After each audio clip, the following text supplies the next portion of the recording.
El frío del mármol se filtraba a través de la delgada tela de su abrigo, un frío que no tenía nada que ver con la noche y todo que ver con el abandono. Elena se acurrucaba contra la verja de hierro forjado, un monstruo de elegancia oscura que separaba su mundo del otro. Dentro, una mansión dormía en silencio, un gigante de piedra y luces cálidas, indiferente a la mujer que temblaba en su umbral. El bebé se movió en su vientre, una protesta de vida en medio de la desolación, un recordatorio punzante de por qué no podía rendirse. El hambre era un nudo en su estómago, pero el miedo era un océano que amenazaba con ahogarla. Cerró los ojos, no para dormir, sino para huir de los faros de los coches que la barrían con su luz, haciéndola sentir aún más expuesta, más invisible. Al amanecer, la ciudad despertó con una crueldad rutinaria.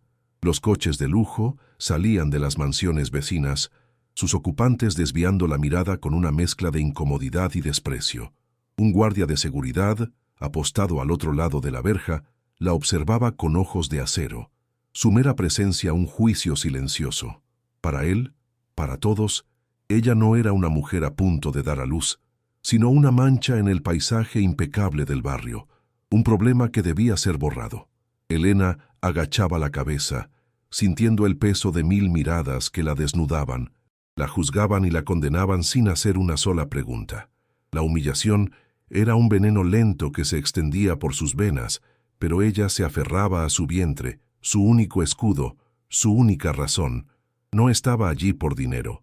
El dinero se acaba, se gasta, se olvida. Estaba allí por algo mucho más frágil y poderoso, el eco de una promesa. Las últimas palabras de su madre resonaban en su cabeza, un susurro cálido en el gélido vacío de su vida. Si alguna vez el mundo te da la espalda, ve a este lugar, no para pedir, sino para recordar que la bondad existe. En su raída mochila, junto a la única muda de ropa que poseía, guardaba una fotografía descolorida, el único tesoro heredado de una vida de carencias. Aferrarse a esa verja era aferrarse a la última hebra de esperanza que le quedaba. Un acto de fe irracional en un mundo que había demostrado ser sordo a las plegarias. Los días se fundían en una neblina de agotamiento y ansiedad. Cada patada de su hijo era a la vez una bendición y una cuenta atrás aterradora. ¿Qué clase de mundo le iba a ofrecer? ¿Un suelo duro como cuna y el desprecio como canción de bienvenida?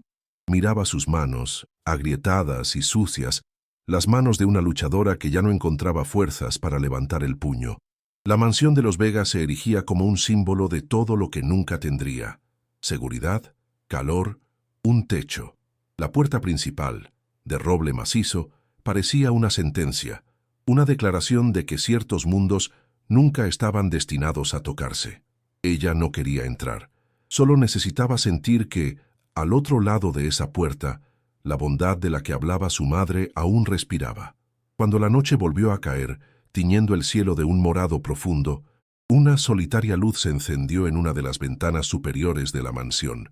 Elena levantó la vista, sus ojos empañados por lágrimas que se negaban a caer. Era solo una luz, un simple interruptor accionado por una mano anónima, pero para ella fue como una estrella en la más absoluta oscuridad. No era una señal, ni una respuesta, ni una salvación. Era solo una luz. Y en ese momento, en lo más profundo de su dolor, fue suficiente para seguir respirando un minuto más. Porque a veces, la supervivencia no consiste en ganar la guerra, sino en no perder la batalla de un solo aliento. El segundo día, el sol no trajo calor, solo una luz cruda que la exponía aún más. Elena seguía allí, inmóvil, como una estatua rota varada en una orilla de opulencia. El guardia de seguridad, un hombre llamado Carlos, cuyo trabajo consistía en mantener el orden, la observaba con una impaciencia creciente. Ya no veía a una mujer desamparada, veía una anomalía, una obstinación que desafiaba la lógica. ¿Por qué no se iba? ¿Qué quería realmente? Su presencia silenciosa había dejado de ser una súplica para convertirse en una acusación muda, un grito sin sonido que perturbaba la paz de los que vivían tras el muro. Para él, ella había cruzado una línea invisible, transformándose de víctima en problema, una ecuación que solo tenía una solución, su desaparición. La noticia de la mujer embarazada de la verja se extendió por el vecindario como un virus silencioso. Los vecinos, desde sus coches climatizados y sus ventanas impolutas, la juzgaban con la crueldad de los que nunca han conocido el hambre. «Es una estafadora», susurraba una mujer a su marido. «Seguro que forma parte de una banda. Usan a los niños para dar pena», comentaba otro, llamando a la seguridad de la urbanización. La veían como una actriz interpretando un papel para obtener dinero fácil, una amenaza para la pulcritud de su mundo. Nadie se preguntó por su historia. Nadie vio el terror en sus ojos. Solo vieron lo que querían ver: una intrusa, una mancha en su perfecto lienzo de privilegios, alguien a quien borrar antes de que contaminara su tranquilidad. Siguiendo órdenes, Carlos se acercó a ella. Su voz era firme, desprovista de emoción, el tono de alguien que cumple un trámite desagradable. «Señora, no puede quedarse aquí, tome esto y váyase». Le extendió un fajo de billetes, una cantidad que para Elena representaba semanas de comida, tal vez incluso el calor de una pensión. Pero ella negó con la cabeza, apartando la mirada del dinero como si quemara. No lo quería. El guardia frunció el ceño, su sospecha confirmada. ¿Quién, en su situación, rechazaría el dinero? Su gesto, nacido del orgullo y la lealtad a la promesa de su madre, fue interpretado como una estrategia. Para él, su negativa no era un acto de dignidad, sino la prueba definitiva de que sus intenciones eran mucho más oscuras. El narrador sentía el nudo en la garganta de Elena. Cada fibra de su cuerpo gritaba por aceptar esa ayuda. El bebé se movía, recordándole su hambre, su fragilidad. Coger ese dinero era la decisión lógica, la acción de supervivencia que cualquiera tomaría. Pero en su alma, una voz más antigua y poderosa se resistía. Aceptar sería admitir la derrota, convertir el último santuario de su esperanza en un simple negocio de extorsión. Sería traicionar las últimas palabras de su madre, profanar el único legado que poseía. Aferrarse a esa verja era más que un acto de desesperación, era una peregrinación, y la fe, a diferencia del hambre, no se podía saciar con billetes. Ella no quería caridad. Quería una señal de que la bondad aún existía. La paciencia del sistema se agotó. 2 agentes de policía llegaron en un coche patrulla, sus uniformes añadiendo una capa de autoridad impersonal a la escena. Se dirigieron a ella, no como a una persona, sino como a un caso. «Documentación, por favor. Tenemos que pedirle que abandone la propiedad privada». Sus palabras eran un protocolo, un guión aprendido para lidiar con los despojos de la sociedad. No hubo preguntas sobre su estado, sobre por qué estaba allí, sobre el niño que llevaba dentro. Para ellos, la ley era simple. Ella estaba donde no debía estar. Su negativa a moverse, su silencio persistente, la convertía en una obstrucción, un desorden público. La maquinaria de la indiferencia se había puesto en marcha, y sus engranajes amenazaban con triturarla. La humillación alcanzó su punto álgido. Los coches reducían la velocidad para mirar. Alguien grababa la escena con su móvil, transformando su dolor en contenido viral. «¡Qué vergüenza!», gritó una mujer desde la acera de enfrente. Elena se encogió, intentando hacerse pequeña, invisible, protegiendo su vientre con ambas manos como si pudiera proteger a su hijo del veneno de aquel juicio público.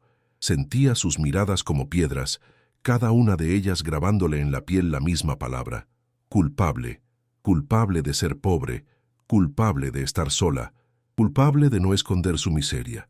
No lloraba. Las lágrimas se habían secado hacía mucho tiempo, dejando solo un desierto de resignación. Si esta historia te está tocando el alma, dale a me gusta y compártela. Hay demasiadas Elenas sufriendo en silencio. Su crimen no era robar, ni agredir, ni gritar. Su crimen era mucho más sutil y, para ese mundo, mucho más grave. Se negaba a ser invisible. En un lugar donde la pobreza es un inconveniente estético, que debe ser barrido bajo la alfombra, su mera presencia era un acto de rebelión. Los agentes le dieron un ultimátum: o se va por su propio pie, o tendremos que llevárnosla. La amenaza pendía en el aire, fría y afilada. Para todos los presentes, la situación estaba clara. Una mujer problemática se resistía a la autoridad.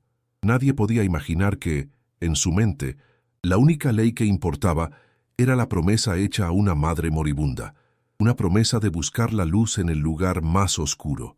Justo cuando uno de los agentes se disponía a agarrarla del brazo, Elena hizo algo que los desconcertó a todos.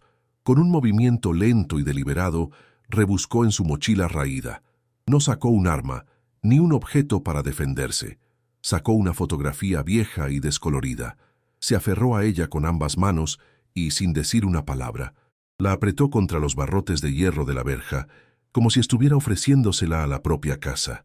Era un gesto incomprensible, un acto de locura para los ojos que la juzgaban. Pero para Elena era su última palabra, su testamento, su única defensa. No estaba invadiendo una propiedad, estaba intentando volver a un hogar que nunca fue suyo, pero donde una vez anidó la esperanza. Dentro de la mansión, en un despacho tan silencioso y estéril como una sala de operaciones, Adrián Vega observaba el mundo a través de una pared de monitores. Era el arquitecto de un imperio digital, un hombre que había conectado a millones de personas sin haber conectado realmente con ninguna. Su traje, de un gris impecable, era una armadura, su rostro una máscara de control absoluto. Para él, las emociones eran variables ineficientes, ruido que interfería con la lógica pura de los negocios y el código. La alerta de seguridad que parpadeaba en una de las pantallas no fue más que una interrupción molesta en su rutina, una ecuación imprevista en un día meticulosamente planificado. No vio el drama humano que se desarrollaba en su puerta, vio una notificación, un fallo en el sistema que debía ser corregido con la mínima interacción posible. Con un movimiento de ratón, amplió la imagen de la cámara principal. Vio la escena completa. La mujer embarazada, los agentes de policía, su jefe de seguridad, Carlos y los curiosos que ralentizaban la marcha. Su mente procesó la información con una frialdad quirúrgica. No vio a una futura madre aterrorizada, sino un riesgo potencial, una demanda, un escándalo mediático, una mancha en la reputación de su fortaleza de privacidad. Era un problema logístico, un obstáculo físico y legal que ocupaba un espacio que no le correspondía. Su juicio fue instantáneo, desprovisto de cualquier matiz de compasión. Para Adrián Vega, el mundo se dividía en activos y pasivos, en soluciones y problemas.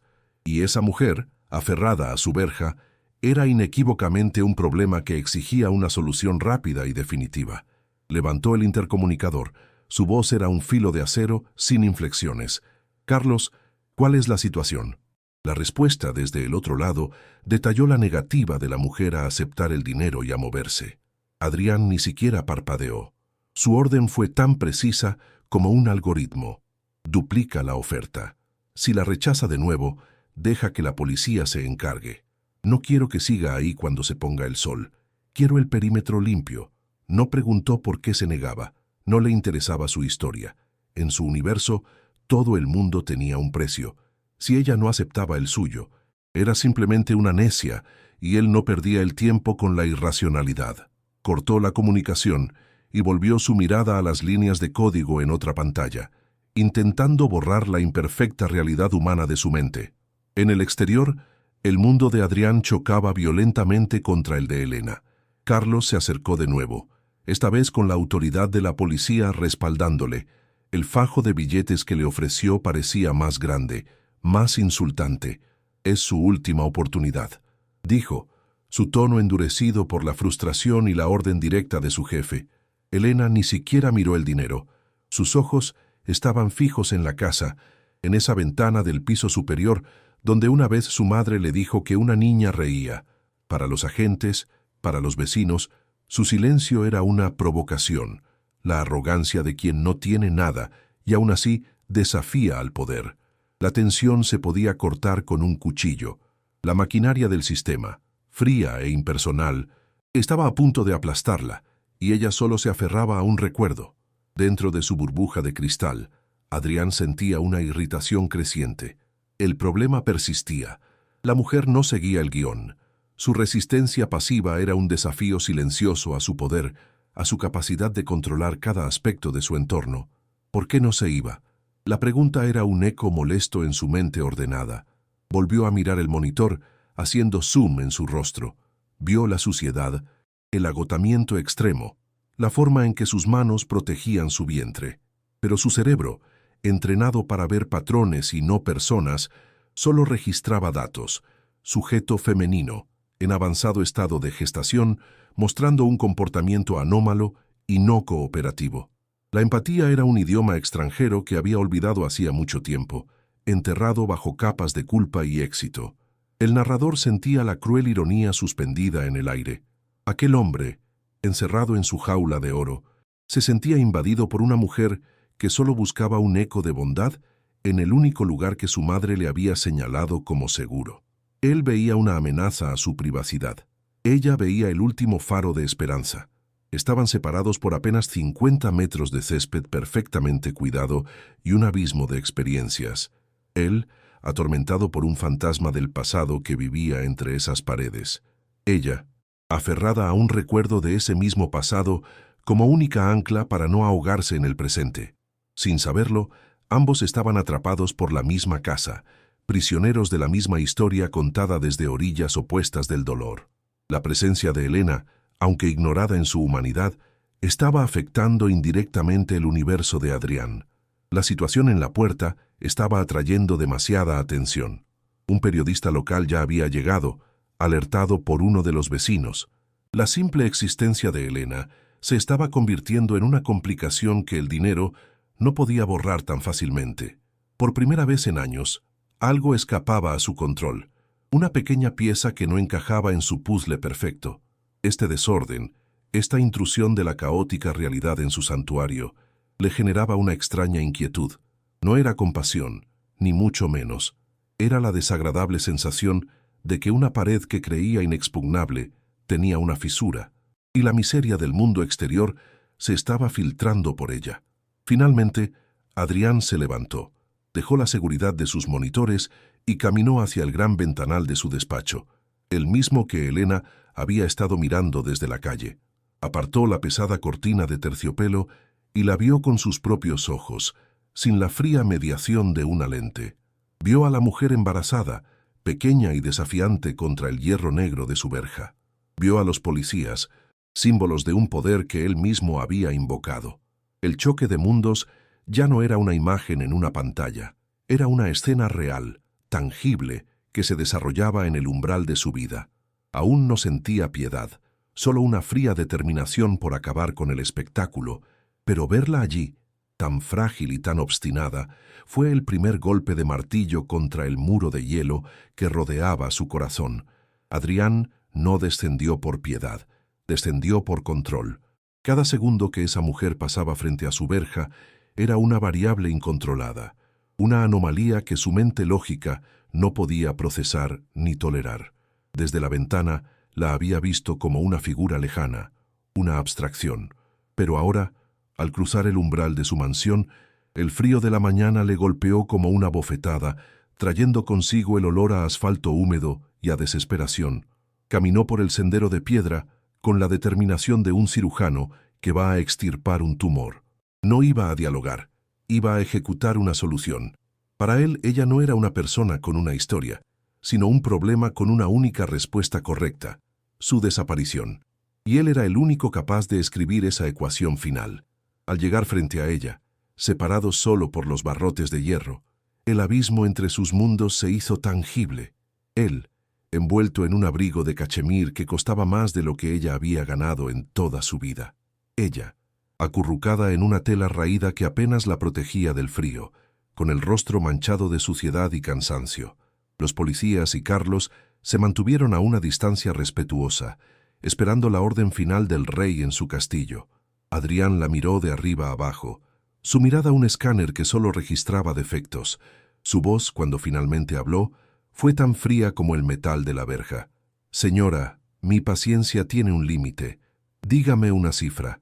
¿Cuál es su precio para desaparecer de mi vida?» Para Elena, su voz fue como el roce del hielo.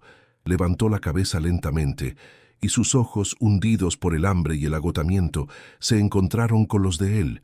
No había odio en su mirada, ni siquiera súplica. Había una tristeza tan profunda como un océano. Negó con la cabeza. Un gesto casi imperceptible, pero cargado de una firmeza inquebrantable. No podía explicarle que estaba allí por el eco de una risa infantil, por la promesa de una madre moribunda, por un recuerdo que valía más que todo su imperio. Aceptar su dinero sería vender el último tesoro que le quedaba, profanar el santuario de su memoria. El narrador sentía el nudo en su garganta. Ella no quería su dinero. Quería una prueba de que su mundo no estaba tan vacío como sus ojos. La negativa silenciosa de Elena encendió la mecha de la impaciencia a su alrededor. «Señor Vega, está perdiendo el tiempo», intervino uno de los agentes, su tono teñido de frustración.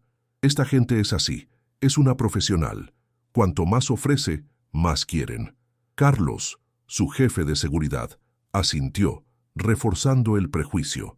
«Si me permite, señor, lo mejor es que nos encarguemos nosotros. Será rápido y limpio». Las voces a su alrededor tejían una red de juicios, confirmando la narrativa que todos querían creer. Ella era una estafadora, una manipuladora. Cada palabra era una piedra más en el muro de incomprensión que la separaba de ellos, aislándola en una prisión de desprecio, mientras ella solo se aferraba a su vientre y a su fe. Adrián sintió una oleada de furia helada. Estaba acostumbrado a que sus órdenes se cumplieran, a que el dinero abriera todas las puertas. La resistencia pasiva de esa mujer era un insulto a su poder, un desafío a la lógica misma de su universo. Se inclinó ligeramente, su voz un susurro cortante. «Escúcheme bien, no sé a qué juego está jugando, pero va a terminar. Está usted en propiedad privada. Puedo hacer que la arresten ahora mismo. Puedo asegurarme de que los servicios sociales la estén esperando cuando nazca su hijo. ¿Es eso lo que quiere? ¿Dar a luz en una celda y perder a su bebé? Acepte el dinero y váyase. Es la única salida racional». Intentaba romperla con la única herramienta que conocía, la lógica fría y la amenaza velada. Ella tembló, pero no de miedo, sino de una indignación profunda que le dio una fuerza inesperada. Sus labios agrietados se abrieron y por primera vez le dirigió la palabra. Su voz era apenas un susurro ronco, pero resonó en el silencio tenso con la fuerza de una verdad innegable. «Hay cosas», dijo tomando aire, «hay cosas que su dinero no puede comprar». No fue un desafío, fue una declaración de principios, la defensa de un reino invisible hecho de recuerdos y promesas. Para Adrián, esa frase fue como un error de código en su sistema perfecto, una afirmación que carecía de toda lógica. El hombre que lo tenía todo se enfrentaba a la mujer que no tenía nada, y por primera vez se sentía desarmado, incapaz de entender el lenguaje que ella hablaba. La tensión se rompió con el flash de una cámara. El periodista que merodeaba por la zona había logrado acercarse lo suficiente para capturar la imagen. El multimillonario Adrián Vega, cara a cara con la mujer embarazada indigente en la puerta de su mansión. La pesadilla de Adrián se estaba materializando. Esto ya no era un problema privado, era un escándalo público en ciernes. La foto se volvería viral, las preguntas comenzarían, su fortaleza de privacidad sería asediada. La ironía era brutal. El hombre más poderoso de la ciudad, que podía mover mercados con una sola llamada, se sentía prisionero de una mujer cuya única arma era su inquebrantable y silenciosa presencia. Su control se desmoronaba, y la causa era esa figura frágil que se negaba a ponerle un precio a su alma. Por un instante, algo en la coraza de Adrián se resquebrajó. La observó de nuevo, pero esta vez su mirada se detuvo en el objeto que ella apretaba contra su pecho con una mano temblorosa, el borde de una vieja fotografía descolorida. No podía ver la imagen, solo el gesto desesperado con que la protegía, como si fuera un escudo, como si contuviera el último átomo de calor en un universo helado. La forma en que protegía ese pedazo de papel y su vientre con la misma ferocidad protectora le provocó una extraña punzada en el pecho, un eco de un dolor que creía enterrado para siempre. Por una fracción de segundo no vio a una intrusa, vio un naufragio, a alguien que se aferraba a los últimos restos de un mundo hundido. La decisión que tomó a continuación no nació de la compasión, sino de una fría estrategia para contener la crisis. Era hora de sacar el problema de la vista del público. Se irguió y, con un gesto de la mano, ordenó a los policías que se apartaran. «Retírense. Yo me encargo». Luego se dirigió a Carlos con una orden seca. «Abre la verja. La quiero dentro del recinto. Ahora». No era una invitación, era una captura. Para Elena, el sonido del cerrojo metálico al abrirse fue el sonido de una trampa cerrándose. El miedo, crudo y visceral, la paralizó. Estar fuera era humillante, pero al menos estaba en el mundo. Entrar en ese lugar, en la fortaleza de aquel hombre, era adentrarse en lo desconocido, sola y sin defensa alguna. Carlos se acercó para cumplir la orden, extendiendo una mano para guiarla hacia el interior. Instintivamente, Elena retrocedió, un animal acorralado que se niega a entrar en la jaula. «No, por favor», susurró, su resistencia convirtiéndose en pánico. Se aferró a los barrotes, su única ancla en esa tormenta. En el breve forcejeo que siguió, mientras Carlos intentaba separarla de la verja con una fuerza contenida, su raída mochila se deslizó de su hombro y cayó al suelo con un golpe sordo. El contenido se desparramó por la acera de mármol, una botella de agua vacía, un trozo de pan duro y, boca arriba, perfectamente visible bajo la cruda luz de la mañana, la vieja fotografía. No la estaba salvando, la estaba acorralando, y en ese instante el último hilo de su dignidad amenazó con romperse. El mundo de Elena se rompió en pedazos sobre el frío mármol. El golpe sordo de su mochila fue el sonido de su última defensa rindiéndose. Se arrodilló con torpeza, su vientre un obstáculo doloroso, intentando recuperar sus escasas posesiones con una urgencia desesperada. No le importaba el pan duro ni la botella vacía. Su corazón latía con pánico por una sola cosa: la fotografía, que yacía boca arriba, expuesta a la mirada de todos. Era como si su alma estuviera desnuda sobre el pavimento, vulnerable al juicio y al desprecio. Desde su ventana, Adrián observó la escena con una irritación que rozaba el desprecio. El desorden, el patetismo, la humillación pública, todo ello reforzaba su convicción de que había tomado la decisión correcta al aislarla. Aquel trozo de papel descolorido captó su atención. Al principio, lo descartó como un detalle insignificante en medio del caos. Probablemente una foto de su propia familia, una táctica sentimental para generar lástima. Su mente, entrenada para diseccionar problemas y anticipar estrategias, catalogó el gesto de ella como parte de una actuación, pero algo en la imagen, una extraña familiaridad en la composición de luces y sombras, le impidió apartar la vista. Con un movimiento casi inconsciente, pulsó un botón en su escritorio, activando el zoom de la cámara de alta definición que apuntaba directamente a la verja. La imagen en su monitor se amplió, volviéndose nítida y cruelmente clara, borrando la distancia y trayendo el pasado directamente a sus ojos con una violencia inesperada. El tiempo se detuvo. El aire en sus pulmones se congeló. No era una imagen cualquiera. Era su jardín, el viejo columpio de roble que su padre había construido, las rosas blancas que su madre cuidaba con devoción, y en el centro, congelada en un instante de felicidad eterna, una niña pequeña con un vestido de verano y dos trenzas rebeldes. Era ella, era Sofía, su hermana. La reconoció al instante, un golpe en el estómago que le robó el aliento y lo devolvió a un verano lejano, a un día de sol y gritos ahogados en el agua. La coraza de hielo que había construido durante 28 años se agrietó, no con un sonido, sino con un silencio atronador que llenó cada rincón de su alma vacía. No fue un recuerdo, fue una resurrección.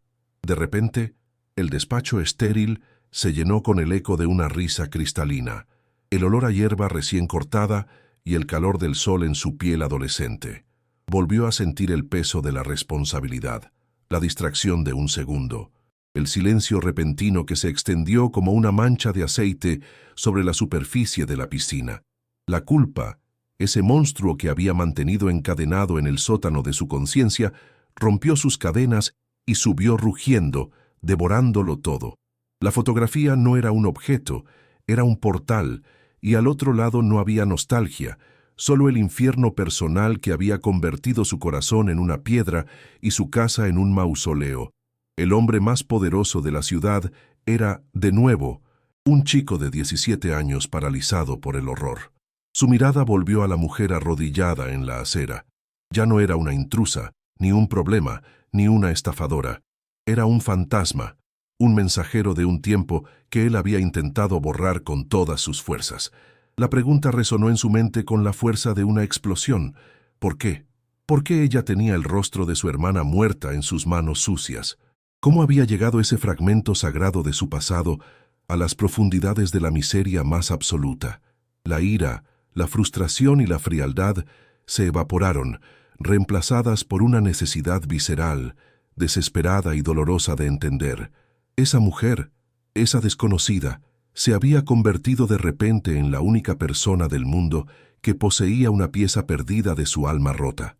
Adrián se movió, no como un ejecutivo que da una orden, sino como un sonámbulo atraído por una fuerza invisible. Dejó su despacho, su torre de control, y bajó las escaleras de mármol de 2 en 2, sus pasos resonando en el silencio opulento de la mansión. Cada retrato en la pared, cada mueble antiguo, parecía observarlo, testigos mudos de su colapso. No pensaba, solo sentía. Era un autómata programado por el dolor, un hombre corriendo hacia el epicentro del terremoto que acababa de devastar su mundo interior. Cruzó el inmenso vestíbulo y abrió la pesada puerta de roble con una fuerza que no sabía que poseía.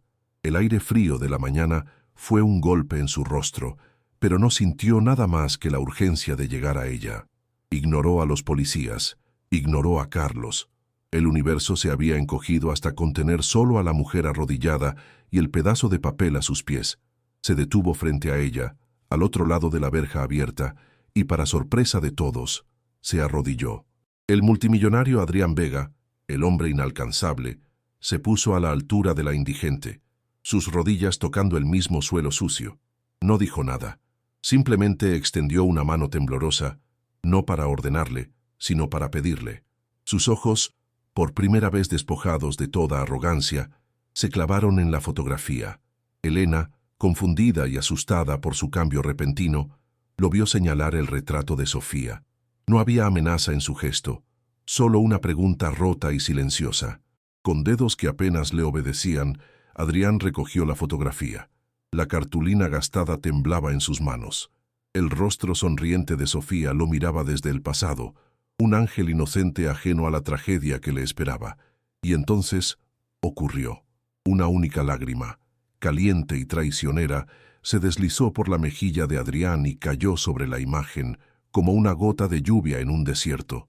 La máscara se había roto, el hombre de acero se había desmoronado. Levantó la vista hacia Elena, y en sus ojos ya no había juicio, sino un abismo de dolor compartido. ¿Quién eres?, susurró, su voz quebrada por 28 años de silencio. ¿Crees en las segundas oportunidades? Comenta aquí abajo. Queremos escucharte. Al ver su dolor tan puro y devastador, el miedo de Elena se disipó, reemplazado por una extraña oleada de empatía. Encontró la fuerza para hablar, su voz apenas un hilo, pero clara como el cristal. Mi madre se llamaba Isabel, dijo. Ella cuidaba de la niña de la foto, la adoraba. El nombre resonó en la memoria de Adrián como una campana lejana. Isabel, la joven niñera de sonrisa cálida que había desaparecido de sus vidas poco después de la tragedia. Antes de morir, continuó Elena, me dijo que este era el único lugar del mundo donde había conocido la bondad. Me dijo que viniera aquí, no para pedir nada, solo para recordar que esa bondad todavía existía en alguna parte. Era lo único que me quedaba. Adrián la escuchó, y cada palabra fue una pieza que encajaba en el rompecabezas de su vida. La peregrinación de Elena no era hacia su casa, sino hacia un recuerdo. No buscaba su dinero, sino el eco de la bondad de su madre, la misma bondad que él había enterrado junto a su hermana. Miró la fotografía de la niña feliz, luego miró el vientre abultado de Elena, donde una nueva vida luchaba por nacer, y lo entendió todo. La presencia de esa mujer no era una invasión, era una señal. Un fantasma del pasado no había venido a atormentarlo, sino a ofrecerle una imposible oportunidad de redención. Arrodillado en el suelo, sosteniendo la imagen de su hermana, Adrián Vega no vio a una mendiga, vio a una familia. Con la fotografía de Sofía aún temblando en su mano, Adrián se levantó, su movimiento arrastrando consigo el peso de casi 3 décadas de culpa. Su mirada, ahora despojada de toda frialdad, se posó en los rostros confundidos de los policías y de su propio jefe de seguridad. «Retírense», ordenó. Su voz era un susurro grave, pero cargado de una autoridad inquebrantable que no admitía réplica. Todos. Ahora, no hubo más preguntas. Los observó marcharse y luego se giró hacia Elena, que seguía en el suelo, aturdida y asustada. Con una delicadeza que nadie le habría creído capaz de poseer, le extendió la mano. «Por favor», dijo, y en esas 2 palabras se condensaba una disculpa, una súplica y una promesa. Elena, vacilante, aceptó su mano y él la ayudó a ponerse en pie, guiándola suavemente, para que cruzara el umbral de la verja, no como una prisionera, sino como alguien que, por fin, regresaba a casa. No la condujo hacia la opulencia intimidante de la mansión principal, un lugar que para él era más un mausoleo que un hogar. En su lugar, la guió por un sendero lateral de piedra, rodeado de rosales descuidados, hasta una pequeña y acogedora casa de campo que en otros tiempos había pertenecido a los guardeses. Abrió la puerta y un olor a madera y a tiempo detenido los recibió. «Aquí estarás a salvo», le dijo, su voz aún rota por la emoción. «Tú y tu hijo. Nadie volverá a molestarte». No era una oferta de caridad, sino una declaración de protección, un juramento silencioso hecho al fantasma de su hermana. Elena entró, sus ojos recorriendo el modesto pero cálido interior. No dijo nada, pero un leve asentimiento y el modo en que su cuerpo se relajó por primera vez en meses fueron toda la respuesta que Adrián necesitaba. La justicia empezaba a restaurarse, no con dinero, sino con un techo y con paz. Adrián no la dejó sola. Mientras Elena se sentaba en un viejo sillón de orejas, él se movió con una eficiencia sorprendente, su mente analítica ahora al servicio de un propósito humano. Hizo 2 llamadas. La primera fue a la mejor clínica de la ciudad para programar una revisión médica urgente para ella. La segunda fue a un servicio de catering, pidiendo una sopa caliente, pan recién hecho y fruta, especificando que lo entregaran discretamente en la casa de los guardeses. Luego, él mismo fue a un armario y sacó una manta de lana gruesa, cubriéndola con cuidado.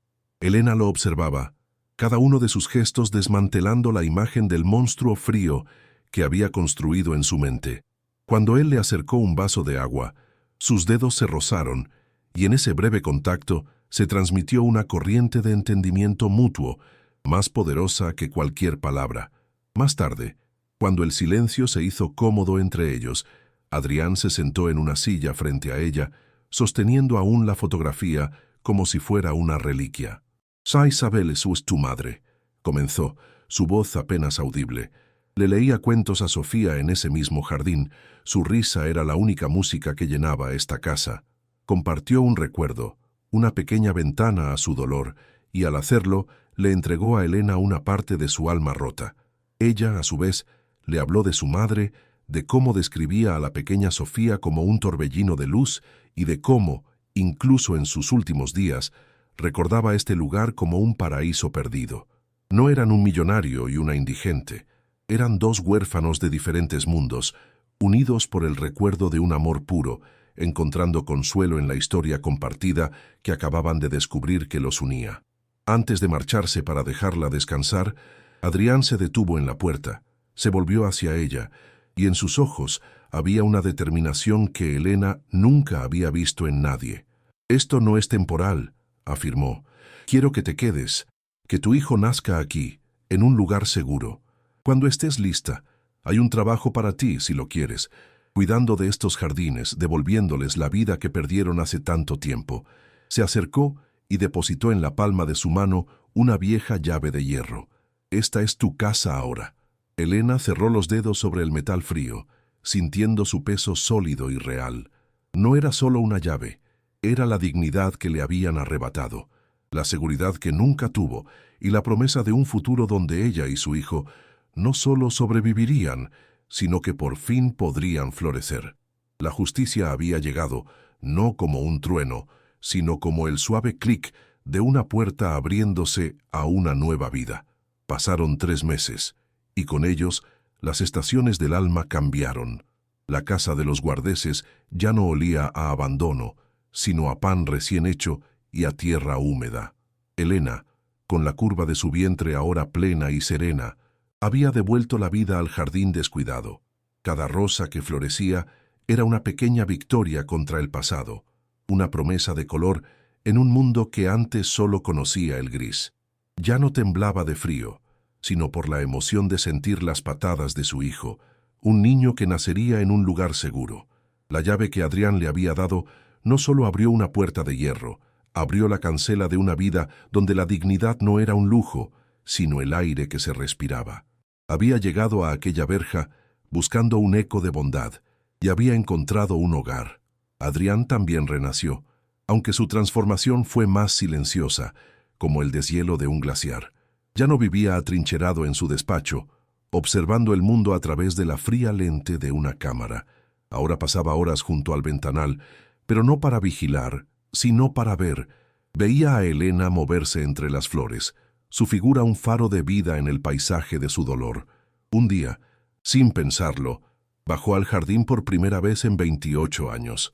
El sol, que tanto había evitado, le calentó el rostro, y el aroma de las rosas que ella había plantado le trajo un recuerdo no de pérdida, sino de una paz olvidada. Al ofrecerle un refugio a ella, había derribado sin saberlo los muros de su propia prisión, permitiendo que la luz entrara de nuevo en las estancias vacías de su corazón. La conexión entre ellos se tejió con silencios y pequeños gestos, más fuertes que cualquier palabra. Una tarde, Elena le llevó una taza de té al porche de la mansión. No dijo nada, simplemente la dejó en una mesita a su lado. Adrián la miró, y en sus ojos ya no había un abismo de culpa, sino una gratitud tranquila. Cogió la taza y sus dedos rozaron los de ella. En ese instante, dejaron de ser el millonario y la indigente. Eran 2 supervivientes, 2 almas que habían encontrado en la herida del otro el bálsamo para la suya propia.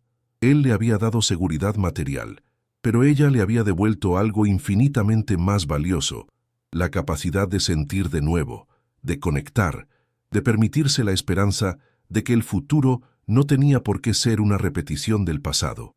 El día que nació Mateo, la mansión pareció despertar de un largo sueño. El llanto del bebé no fue un ruido, sino una melodía que llenó el silencio sepulcral que había reinado durante décadas. Unos días después, Adrián entró en la pequeña casa con la vieja fotografía de Sofía en la mano. Se acercó a la cuna donde dormía el recién nacido y, con una ternura infinita, le enseñó la imagen. «Ella es tu tía Sofía», susurró, su voz libre de la aspereza del dolor. «Gracias a ella, estáis aquí». El recuerdo de su hermana ya no era una lápida sobre su alma. Se había convertido en la piedra fundacional de una nueva familia. El dolor no había desaparecido, pero se había transformado. Era un dolor que ya no lo anclaba a la muerte, sino que lo conectaba, milagrosamente, a la vida. Una tarde dorada, mientras Elena mecía a Mateo en el porche de la pequeña casa, Adrián la observaba desde la distancia. Estaba de pie, en medio del jardín ahora vibrante de vida, el mismo lugar donde la tragedia había comenzado. El sol poniente teñía el cielo de naranjas y morados, y una brisa suave agitaba las hojas de los rosales. Adrián miró al bebé en brazos de su madre, luego a las flores que crecían donde antes solo había maleza. Y por primera vez en casi 30 años, una sonrisa genuina, pequeña pero real, se dibujó en su rostro. Ya no estaba solo en su mausoleo. El eco de la risa de una niña se había transformado en el llanto vital de un recién nacido. Por fin, después de un viaje a través del infierno, Adrián Vega había vuelto a casa. El narrador observó la escena con el corazón lleno de una calma redentora. Aquella mujer, que llegó buscando un recuerdo, había traído consigo el futuro. Y aquel hombre, que lo tenía todo, descubrió que lo único que realmente importaba era aquello que no se podía comprar. Una segunda oportunidad. No todas las heridas cierran, pero algunas pueden aprender a florecer, porque a veces la dignidad no se exige, se cultiva, y el amor más inesperado nace de las semillas que el dolor dejó atrás. Si esta historia te ha emocionado, suscríbete al canal y envía este video a alguien que necesite un poco de esperanza.